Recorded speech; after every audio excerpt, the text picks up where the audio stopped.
For a long time now, you've been learning about the history of the United States. You heard about Native Americans who were living here before Europeans arrived. You learned about those Europeans who explored North and South America, and you also learned about pilgrims who left Europe on the Mayflower because they wanted to practice their religion freely. Then you learned how, much later, George Washington, Thomas Jefferson, James Madison, and other leaders started a new nation called the United States of America, and about how difficult it was to create a new type of government for this new nation. You learned about Thomas Jefferson's great Declaration of Independence and James Madison's brilliant Constitution and Bill of Rights. These founding fathers believed they were doing the right thing for this new nation, and their hard work continues to serve our country today.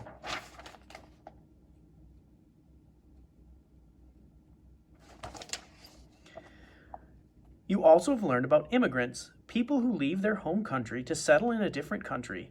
Even today, immigrants are still coming to the United States. Why are immigrants still coming to the United States? Well, if you remember, people have immigrated to the United States because of certain push and pull factors. Dangers in their home countries, not enough jobs, and not being able to practice their religion or speak freely are a few factors that have pushed people to leave their homelands. On the other hand, jobs, land, and freedoms given to American citizens in the Bill of Rights are some of the factors that have pulled people to America, the land of opportunity. These are some reasons why immigrants want to come to the United States and become a U.S. citizen. Remember, a citizen is a person who has the rights given to them by the country's government and the responsibilities that go along with those rights. Let's find out more about what it means to be a citizen. James Madison did so much to create the Constitution that he is considered the father of the Constitution. Later, Madison and other leaders added some more laws to the Constitution. Doing this is called amending the Constitution, so the parts they added were called amendments. Madison and the other founding fathers wrote a list of amendments to the U.S. Constitution called the Bill of Rights, and later on, other leaders added more amendments protecting more rights of U.S. citizens. The Bill of Rights is a list of rights guaranteed to citizens of the United States. Rights are freedoms that the government cannot and should not take away from its citizens. The Bill of Rights was a new idea in the world when it was created. In most countries many years ago, and some countries even today, kings, queens, or generals ran the government any way they liked. Everyone living in that country was expected to do what the ruler said to do, or they might be arrested and put in jail or be forced to leave the country. Someone who is arrested might not get a chance to tell their side of the story to a judge in order to get out of jail, or if they did, the judge might work for the king and not really listen or care to be fair. In the United States, however, laws are supposed to protect citizens from such problems. For example, no one is supposed to arrest another person just because he doesn't like that person or that person's ideas.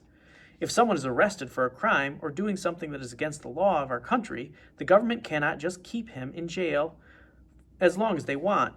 That person has the right to tell his or her side of the story to the judge and a jury, a group of people who listen to all the facts and both sides of the argument before deciding if the person is guilty or not guilty.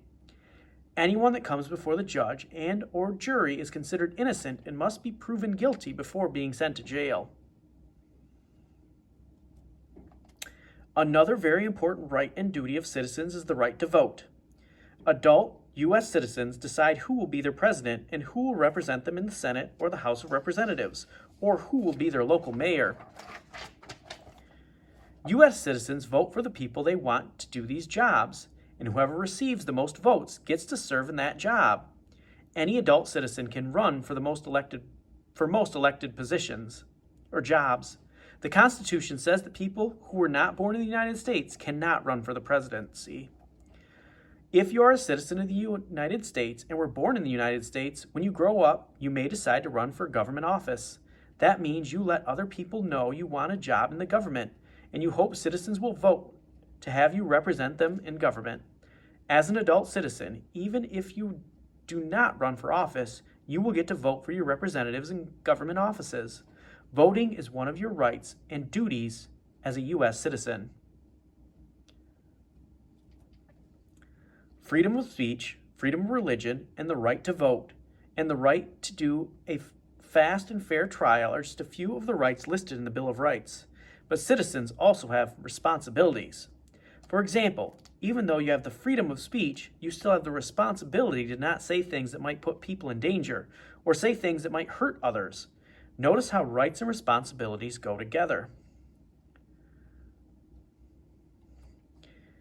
We have the responsibility to follow the laws of our country. We also have the responsibility to pay taxes, the money we are required by law to give to the government that pays for all the things the citizens enjoy.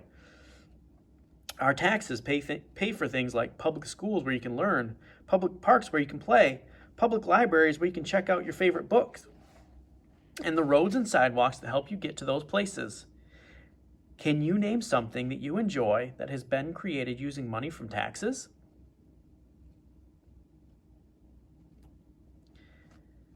When the United States began, few countries offered so many rights to their citizens. After the people of the United States decided to make these rights a part of the country's laws, citizens from many other countries decided they wanted the same rights and freedoms. Citizens around the world insisted on new laws to protect their rights, and many countries changed their laws. However, this did not happen everywhere. Even today, people in many nations do not enjoy the same rights that citizens enjoy in the United States. In such places, some people think, I want to leave my country and go to the United States. There I will be free to decide what I want to say or do. I will not have to be afraid that the government leaders will punish me just for disagreeing with them. Sometimes people living in countries with threatening governments have to leave their old country because they fear the government or they have gotten into trouble with the leaders there. If there's a war, people may have to leave and move to another country because it's no longer safe. The United States government and other governments around the world often let such people, called refugees, come to their country safely. The United States allows only a certain number of refugees each year, so in less serious cases, refugees often have to wait their turn to come to the United States. One reason for this is to make sure there are enough jobs for the newcomers, so that they can earn the money they need to support themselves and provide themselves with necessities such as food, clothes, and a place to stay.